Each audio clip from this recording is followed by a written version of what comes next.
नमस्कार, स्वदेश न्यूज की खास पेशकश मध्यकाल में आपका स्वागत है। मैं हूं आपके साथ ऋषभ राय। देश और प्रदेश में भगवान बिरसा मुंडा की 150वीं जयंती जनजातीय गौरव दिवस के रूप में मनाई जा रही है। इस मौके पर देश भर में विभिन्न कार्यक्रम का आयोजन किया जा रहा है। मध्य प्रदेश में भी मुख्यमंत्री डॉक्टर मोहन यादव की सरकार ने शहडोल और धार जिले में भव्य कार्यक्रम का आयोजन किया। जनजातीय गौरव दिवस समारोह में प्रधानमंत्री नरेंद्र मोदी भी वर्चुअली शामिल हुए और इस दौरान मुख्यमंत्री डॉक्टर मोहन यादव ने करीब 230 करोड़ रुपए के विकास कार्यों का लोकार्पण और भूमि पूजन भी किया है। मुख्यमंत्री का कहना है कि जनजातीय वर्ग के समग्र विकास और कल्याण के लिए मध्य प्रदेश सरकार कृत संकल्पित है, दृढ़ संकल्पित है।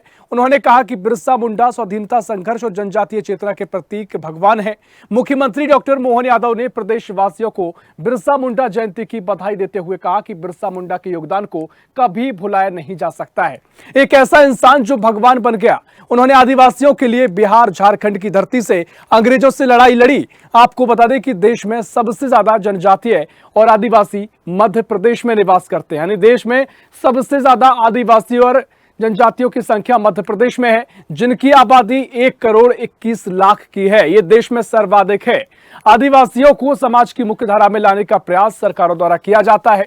उनको जल जंगल जमीन का अधिकार मिले, इसके लिए तमाम कोशिशें की जाती हैं। राजनीतिक दल हमेशा ही आदिवासियों और जनजातियों के उत्थान और उनकी जल जंगल जमीन की लड़ाई में साथ खड़े होने का दावा करते हैं। यानी भारतीय जनता पार्टी हो या कांग्रेस हो या तमाम जो भी और भी छोटे दल हैं, सभी आदिवासियों की लड़ाई लड़ने का दावा करते हैं। इनके तैशी अपने आप को बताते हैं, जिस पर राजनीति भी जमकर होती है, क्योंकि आदिवासी और जनजाति प्रदेश में एक बड़ा वोट बैंक भी है।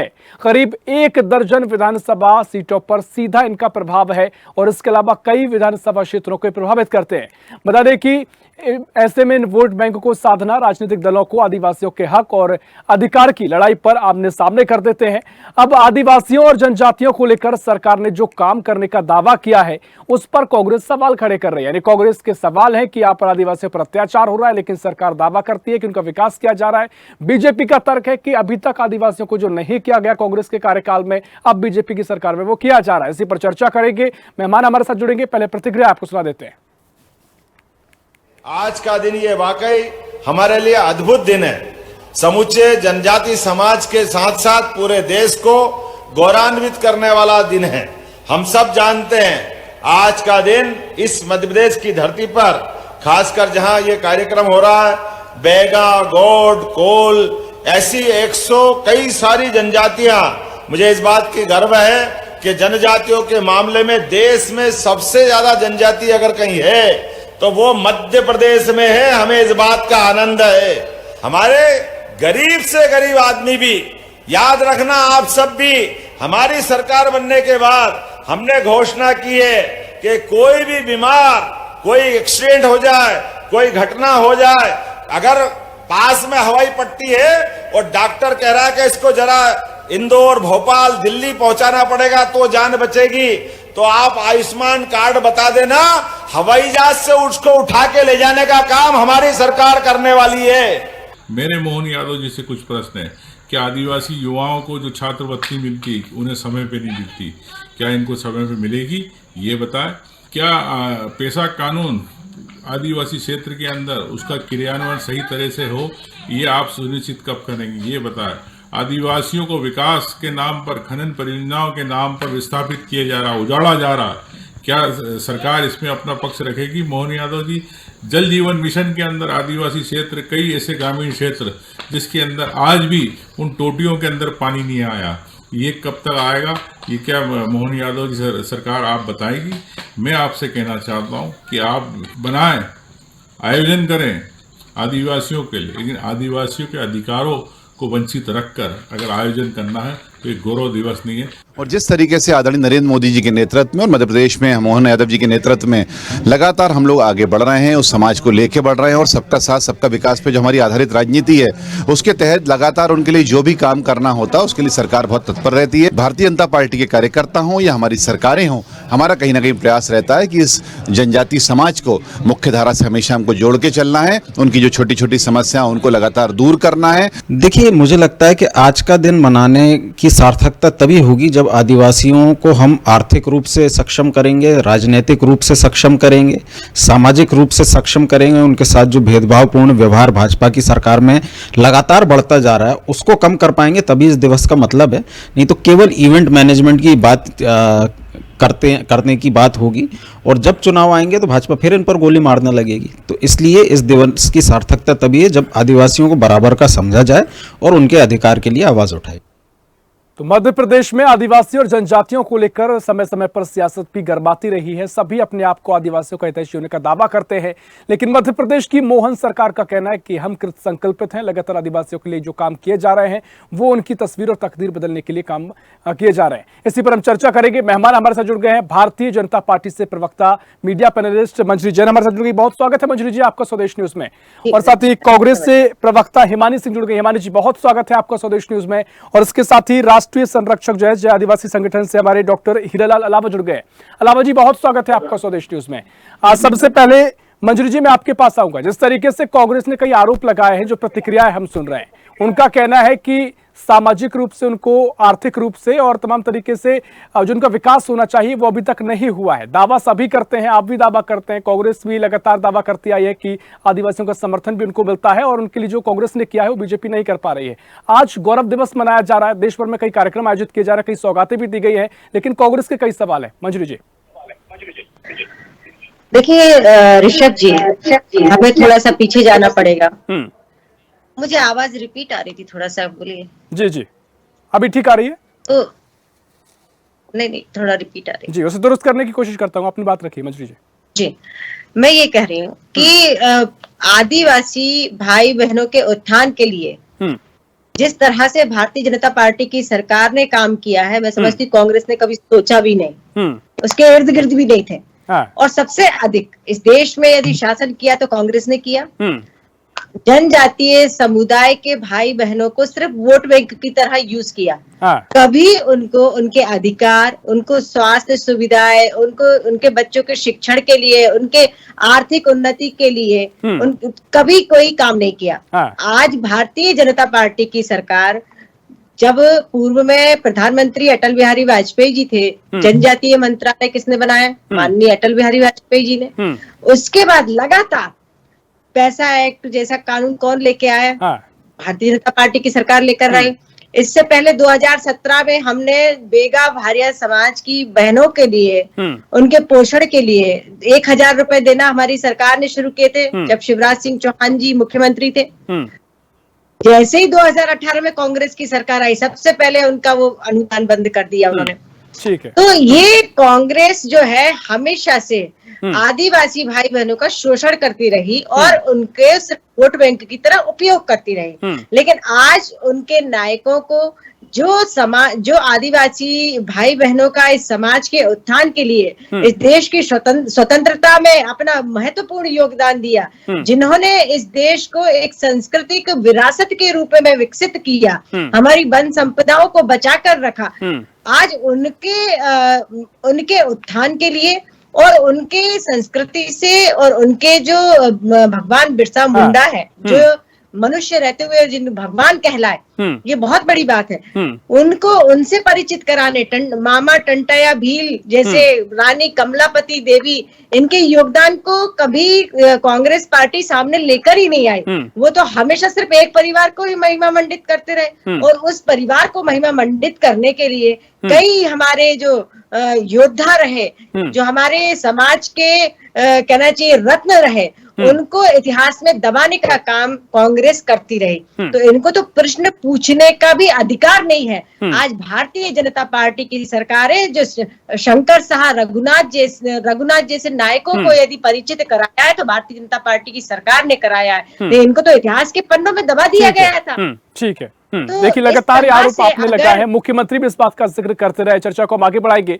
हिमानी जी, जो महत्वपूर्ण बातें मंजरी जी ने कही कि तमाम तरीके से जो आज का दिन है, गौरव दिवस जिसे मनाया जा रहा है, भगवान बिरसा मुंडा की जयंती आज देश भर में मनाई जा रही। बीजेपी की सरकार देश में भी है, प्रदेश में भी है, और आदिवासियों के लिए क्या किया जा रहा है इसकी तस्वीर बीजेपी बता रही है कि हम तमाम आयोजन कर रहे हैं, आज कई सौगातें भी दी जा रही हैं, उनको सम्मानित करने का काम बीजेपी की सरकार कर रही है। वो सम्मान दिलाया जा रहा है जो कांग्रेस ने अपने पूरे कार्यकाल में नहीं दिलाया। भगवान बिरसा मुंडा जिन्होंने देश के लिए इतना कुछ किया, आदिवासियों की चेतना बने, उनको सम्मान नहीं मिल पाया, उनको पहचान नहीं दिलाई गई, वो काम अब बीजेपी की सरकार कर रही है। बड़ा आरोप कांग्रेस पर लगाते रहे कि पहचान नहीं दिलाई गई, सिर्फ एक ही परिवार का गुणगान किया। क्या कुछ आपके तर्क है हिमानी जी?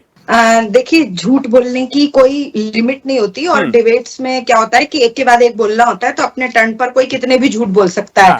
कांग्रेस के समय पर आदिवासी लोगों को पट्टे देने का काम किया गया, और अभी 20 साल से आप ये देख रहे हैं कि आदिवासी लोग सबसे ज्यादा धर्मांतरण की तरफ अग्रसर हैं। तो कहीं ना कहीं उनकी स्थिति दुर्गति होती जा रही है। उनको उनकी समाज में अपने नाम से आदिवासी के रूप में रहने में कोई लाभ नहीं मिल रहा है, उनको कोई सम्मान नहीं मिल रहा है, इसलिए धर्मांतरण की तरफ दूसरे हैं। जी हाँ, बिल्कुल मंजरी जी बोल रही थी, मैं बता देती हूँ किस तरह का गौरव और सम्मान दिया है कि मध्य प्रदेश में जितने आदिवासियों पर अत्याचार होते हैं उतने पूरे देश में कहीं नहीं होते। उनको सड़कों पर घसीटा जाता है, भाजपा नेताओं द्वारा उनके मुंह पर पेशाब किया जाता है। दूसरी बात, ये जो ये सब लाइनें बोल रही हैं, ये सब मुख्यमंत्री और मंजरी जी विजयपुर जाकर और उन आदिवासी गांवों के बीच में खड़े होकर बोलकर बताएं, जो ये आदिवासी सम्मान की और आदिवासी गौरव की जो बात कर रही है। अभी परसों का ही वृतांत है, आपने और हमने सब देखा कि आदिवासियों को पर लाठीचार्ज किए गए, उनको मारा पीटा गया, उनके साथ आगजनी की हरकतें हुई, उनको वोट डालने से रोका गया, और उनको जितना सम्मान, उनको एक नागरिक होने का सम्मान तक, वोट देने का अधिकार छीनने का काम भारतीय जनता पार्टी कर रही है। और लोकसभा चुनाव के दौरान भी इनको आदिवासी क्षेत्रों में एड़ी से लेकर चोटी तक का जोर लगाना पड़ा, क्योंकि आदिवासी समाज इनसे बिल्कुल पूरी तरह खफा है। तो ये जो इनके खोखले मोहन यादव जी में आज हिम्मत है, तो ये जो कार्यक्रम है ये विजयपुर में करके दिखाएं, और वहां पर इतने बड़े बड़े भाषण देकर दिखाएं कि हमने कर रहे हैं। इवेंट करने का ऋषभ जी, ये सिर्फ इवेंट करने का काम करते हैं, और इस तरह के इवेंट करने से आदिवासियों का मूल रूप से, दूसरे आपकी बाइट में भी बोला, बीजेपी के प्रवक्ता ने भी बोला और मंजरी जी ने भी बोला कि हम उनको मुख्य धारा में लाने का, चलने का प्रयास करते हैं। मतलब आप ये स्वीकार कर सकते हैं कि खुद स्वीकार कर रहे हैं कि 20 साल में आप उनको मुख्य धारा में नहीं ला पाए थे। लेकिन रेमानी जी, ये सवाल देखिए, 2-3 उंगली आपके ऊपर भी उठती है। अगर ठीक है आप 20 साल का जिक्र करती हैं, तो फिर तो 60-70 साल का जो जिक्र बीजेपी करती है, इससे पहले तो आपकी सरकार रही, तब भी ये नहीं हो पाया, आप भी स्वीकार कर रही है बात कह के।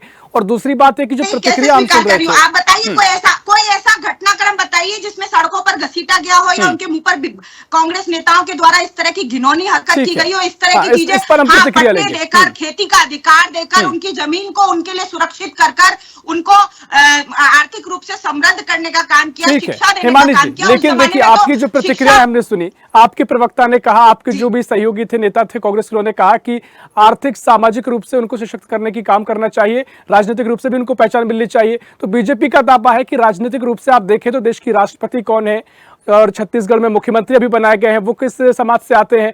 और अगर आर्थिक रूप से बात कही जाए तो हम जो सौगातें दी जा रही है महिलाओं को लेकर, जो वो पैसा कानून की बात करते हैं, उनको 1000 रुपये माह की बात करते हैं, वो तमाम रूप से किए गए हैं। तो तमाम तरीके से बीजेपी जो दावा करती है वो रिकॉर्ड बताती है। सर, फ्री बाय स्कीम किसी को सशक्त करने का काम नहीं करती, बल्कि उसको हर महीने ये एहसास दिलाने का काम करती है कि आप हमारे बराबर नहीं है, आप कमजोर है, इसलिए आपको ये अनुदान या ये राशि दी जा रही है। अगर आपको किसी को सशक्त करने का काम करना है तो सबसे पहले उसको समान रूप से शिक्षित बनाइए, उसको रोजगार के समान अवसर दीजिए। ये 1000 रुपए से आप किसी को सशक्त नहीं बना सकते हैं। और आप हीरालाल जी लगातार चर्चा को सुन रहे हैं, मंजरी जी क्विक रिएक्शन आपका जल्दी से। देखिए, सबसे पहली जो इन्होंने की थी धर्मांतरण की, तो ऋषभ जी ये बता दूं कि बड़े स्तर पर धर्मांतरण किया गया और कांग्रेस के शासनकाल में किया गया। भारतीय जनता पार्टी को कब से, जब हम सरकार में नहीं थे, तब से हम वनवासियों के लिए वहां रहकर काम कर रहे हैं। और मैं खुद जो है आदिवासी क्षेत्रों में जाती हूँ। अभी पिछले टर्म में 3-4 महीने पहले मेरा दौरा हुआ, मैंने देखा वहां पर किस तरह से स्वच्छ जल की आपूर्ति की जा रही है। वहां आदिवासी भाई बहनों के लिए हम 50 लाख से अधिक आवास बनाकर दे चुके हैं। 12.5 लाख हमने वहां पर कि 60 साल सरकार में रहने के बाद कांग्रेस एक शौचालय जैसी व्यवस्था नहीं कर पाई, शौचालय नहीं दे पाई, बड़ी बड़ी डिंगे हाँकने से कुछ नहीं होता, चैनल पर बैठकर आईआईटी बनाने में रह गए मंजरी जी, आईआईटी और यही कारण है कि विजयपुर की आप बात करते हैं या छिंदवाड़ा की बात करते हैं या जहां भी आदिवासी बाहुल्य क्षेत्र है, वहां के भाई बहन अब समझ चुके हैं कि कांग्रेस ने सिर्फ उनको उपयोग किया, सत्ता का साधन समझा, उनको वोट बैंक समझा। आज जो है आदिवासी भाई बहनों का समर्थन जो है वो भारतीय जनता पार्टी की तरफ आपके मुताबिक आपको समर्थन है, लेकिन कांग्रेस भी बड़ा दावा करती है कि लगातार कई सालों से आदिवासियों को जो समर्थन कांग्रेस को मिलता आ रहा है, क्योंकि कांग्रेस ने किया है। चर्चा को हम आगे बढ़ाएंगे। पिछले चुनाव में देख लीजिए, छिंदवाड़ा सीट पर जिस पर ये दम भरते थे, बिल्कुल वहां जो परिणाम निकल कर सामने आया, अब तो बीजेपी दावा कर रही है कि विजयपुर में भी यही तस्वीर होगी, लेकिन देखना महत्वपूर्ण होगा। ठीक है मंजरी जी, आप अपनी बात रखिए। ठीक है, चर्चा को आगे बढ़ाएंगे। हीरालाल अलावा जी, लगातार आप पूरी चर्चा को धैर्यपूर्वक सुन रहे हैं, क्योंकि महत्वपूर्ण टिप्पणियां होती हैं, राजनीतिक दल की अपनी तर्क होते हैं, लेकिन आपका तर्क, आपकी प्रतिक्रिया काफी महत्वपूर्ण हो जाती है। आप क्या मानते हैं, कौन आदिवासियों का, जनजातियों का हितैषी है, क्योंकि आप करीब से उनके साथ साथ खड़े रहे हैं, उनकी आवाज बुलंद करते रहे हैं, और क्या कुछ आपको लगता है कि वर्तमान की जो सरकार है, जो काम किए जा रहे हैं, वो वाकई में आदिवासियों के लिए सही दिशा में काम हो रहे हैं, या फिर जो पूर्ववर्ती कांग्रेस की सरकार में काम हुए हैं वो सही आपको दिखाई देते हैं? हीरालाल जी, मेरी आवाज आ रही है? सुनता जी, है? आपकी आवाज पहुंच पा रही है। जी, सबसे पहले मैं आप सभी को 15 नवंबर बिरसा मुंडा जयंती की ढेर सारी बधाई एवं शुभकामनाएं देता हूँ। और दूसरा, आपने दोनों प्रवक्ताओं की मैंने बातें सुनी है। देखो, एक तो कड़वी सच्चाई ये है कि मध्य प्रदेश में सबसे ज्यादा आदिवासियों के ऊपर पिछले 1 मिनट में डबल आवाज आ रही है, मैं इसको ठीक है, मैं यहाँ से कोशिश हम करेंगे दुरुस्त आवाज को किया जाए। अपनी बात रखिए, आपकी आवाज हम सुन पा रहे हैं हीरालाल जी। हाँ जी, मध्य प्रदेश में सबसे ज्यादा बर्बरता वाला एक राज्य बना है। मतलब इसमें 15 से 20 सालों के भीतर जो आदिवासी, चाहे नेमावर हत्याकांड हो, चाहे सीधी पेशाब कांड हो, चाहे नीमच बांधा में आदिवासी की हत्या हुई, तो कहीं ना कहीं आदिवासी मध्य प्रदेश की बीजेपी सरकार में असुरक्षित है, इसमें कोई डाउट नहीं। दूसरी महत्वपूर्ण बात, केंद्र में बीजेपी सरकार 10 सालों से है, लेकिन 10 साल से ज्यादा हो, 11 साल शुरू हो गए हैं। 11 साल में भी केंद्र सरकार को बिरसा मुंडा जी क्यों याद है? धरती आबाद बिरसा मुंडा जो एक क्रांतिकारी रहे हैं, अंग्रेजों के खिलाफ गुलाम किया है। आज झारखंड में इलेक्शन हो रहे हैं तो बिरसा मुंडा जी याद आ गए, इससे पहले बिरसा मुंडा जी याद क्यों नहीं आए? तो बीजेपी सरकार कहीं न कहीं अपने प्रोपेगेंडा के तहत आदिवासी वोट बैंक को आकर्षित करने के लिए बिरसा मुंडा को याद करती है, कंटेवीर को याद करती है। उत्तर प्रदेश में सरकार योजनाएं बनाती है, इसमें कोई डाउट नहीं, लेकिन सरकार की योजनाएं आदिवासियों तक नहीं पहुंच रही है। जैसे 2 महत्वपूर्ण योजनाओं का नाम बताना चाह रहा हूँ मध्य प्रदेश में, तो प्रधानमंत्री स्वरोजगार योजना और मुख्यमंत्री स्वरोजगार योजना, इसमें करोड़ों रुपए की सरकार बात करती है कि हम आदिवासी युवाओं को उद्यमिता की तरफ बढ़ाएंगे, लेकिन हकीकत यह है कि एक भी आदिवासी युवा को करोड़ों रुपए से ऊपर का लोन नहीं देती है सरकार, बैंक गारंटी मांगती है। तो देखो, सरकार की कथनी और करनी में बहुत अंतर है। सरकार की योजनाएं कागजों पे तो बहुत अच्छी है ट्राइबल्स के लिए। दूसरा, जैसे पैसा की बात हुई, पेशा कानून 96 में बना और मध्य प्रदेश सरकार ने 2022 में पैसा नियम बनाए, नवंबर 2022 में नियम तो बना दिए। पैसा नियम के तहत गाँवों को सुशासन देना था, आर्थिक रूप से सक्षम बनाना था, इनको शैक्षणिक रूप से सक्षम बनाना था। पैसा नियम बनने के बाद भी आज भी गाँव के पास उनकी आमदनी का कोई संसाधन नहीं, क्योंकि जो भी बिल्कुल देखिए हीरालाल जी, समस्या है तो वाकई में चिंता का विषय हो जाता है, लेकिन दावे तो दोनों ओर से किए जाते हैं, क्योंकि एक लंबा कार्यकाल, अगर हम बीजेपी के कार्यकाल को देखें तो कांग्रेस का भी लंबा कार्यकाल रहा। तो आपको क्या लगता है, क्योंकि दावे सब की ओर से किए जाते हैं, कितना काम हुआ है जमीन पर? कांग्रेस कार्यकाल में एक चीज अच्छी हुई कि देखिए, जंगलों का अधिकार देने का फॉरेस्ट राइट एक्ट कांग्रेस लेके आई। कांग्रेस ने आदिवासियों को, जंगलों में रहने वाले आदिवासियों को पट्टे दिए, लेकिन भारतीय जनता पार्टी की सरकार मध्य प्रदेश में बनने के बाद 2003 के बाद में जो कानून 2006 में बना और 8 में लागू हुआ, तो कानून में कहा गया था कि 2005 से पहले जो भी काबिज थे, 3 वर्ष मतलब वर्षों के काबिज थे, उनको सरकार पट्टे देगी। मध्य प्रदेश सरकार ने कम्युनिटी राइट्स के मामले में आज दिनांक काम नहीं किया, सामुदायिक वन अधिकार के मामले में। तो कहीं न कहीं सरकार जंगलों से आदिवासियों को जंगल जमीन के अधिकार देने में नाकामयाब रही है। तो क्योंकि सरकार पैसा लेके, पैसा के तहत उनको ग्राम सभाओं को जो अधिकार मिलना था, जैसे उदाहरण के तौर पे अभी ठीक है। टाइगर रिजर्व के नाम पे बड़े पैमाने पर आदिवासी गांवों को विस्थापित किया जा रहा है। अब बुजुर्ग विधानसभा क्षेत्र में रातापानी अभ्यारण्य लेके आई है, टूनू नेशनल अभ्यारण्य टाइगर ने रिजर्व लेके आई है, वहाँ पे कई आदिवासी गांवों को उजाड़ा जा रहा है। लेकिन सरकार खुद नियम लेके आ रही है, उन नियमों को नहीं मान रही, ग्राम सभाओं के अधिकारों को नहीं मान रही। बैतूल में रिसोर्ट के लिए बड़े बड़े उद्योगपतियों को जंगलों में सरकार रिसोर्ट आवंटित कर रही, ग्राम सभाएं उसका विरोध कर रही, जिसके खिलाफ में प्रस्ताव। ठीक है, देखिए आपने लगातार ये मांगे उठाते भी रहे, हमने कई बार आपसे इस बारे में चर्चा भी आपसे हुई, चर्चा को आगे बढ़ाएंगे। मंजरी जी, देखिए महत्वपूर्ण सवाल वो खड़े कर रहे हैं, वो कह रहे हैं आप योजनाएं तो आपकी सरकार कहीं लेकर आती है, लेकिन वो लाभ उनका नहीं मिल पा रहा है। जल जंगल जमीन को लेकर आज भी आदिवासियों का हाल ठीक नहीं है उनकी नजरों में। मंजरी जी, कि हमारी जितनी भी योजनाएं चल रही हैं सभी जो पात्र लोग हैं उनके बीच में पहुंच रही है। अगर मैं सिर्फ आदिवासी भाई बहनों की बात करती हूँ तो देखिए 58 लाख तो आवास उनको मिल चुके हैं, 1.5 करोड़ शौचालय उनको मिल चुके हैं, 91 लाख आयुष्मान कार्ड उनको मिल चुके हैं, 3 करोड़ लोगों को 80,000 करोड़ की धरती में जनजातीय ग्राम उत्कर्ष अभियान के तहत उनको जोड़ा गया। इसके अलावा जो ये पट्टों की बात कर रहे थे, तो मैं आपको बता दूं कि 2014 तक 55 एकड़ के मुकाबले अब तक हम 191 लाख एकड़ के लैंड टाइटल वितरित कर चुके हैं। तो ये तो जमीनी हकीकत है। और जितनी योजनाएं आज सरकार की चल रही है निश्चित तौर पर जनता के बीच में पहुंच रही, जनता उसका लाभ ले रही है। तभी देखिए जनता हमको बार बार आशीर्वाद क्यों देती है, उसका कारण यह है कि हमारी कथनी में और हमारी करनी में फर्क नहीं है। हमने जो कहा, हमने जो संकल्प, ठीक है, समय कम है, हिमानी जी के पास जाऊं उससे पहले हीरालाल जी, ये जो आंकड़े हैं ये तो मुझे लगता है इनका तर्क तथ्य पूर्वक की बात पर मंजरी जी कह रही हैं, ये तो स्थिति जमीन पर वो कहने की बनी है। हीरालाल जी, रखिए, इसमें कोई डाउट, आंकड़ों में बीजेपी ने पीएचडी कर रखी है, इसमें कोई डाउट नहीं, लेकिन जमीनी हकीकत वेरीफाई करेंगे तो बिल्कुल आदिवासियों को कोई न तो पट्टे मिले। अभी भी आप गुना जिले के बमोरी चले जाइए, विजयपुर चले जाइए, बुधनी चले जाइए, 70 साल से मुख्यमंत्री शिवराज सिंह चौहान जी के एरिया में 20 साल रहे मुख्यमंत्री जी, लेकिन उनके एरिया में 70 साल पहले जो आदिवासी बसे उनको पट्टे नहीं मिले, हकीकत बता रहा हूँ अभी। लेकिन ये मानना ठीक है, हीरालाल जी समय कम है, हिमानी जी आपकी प्रतिक्रिया।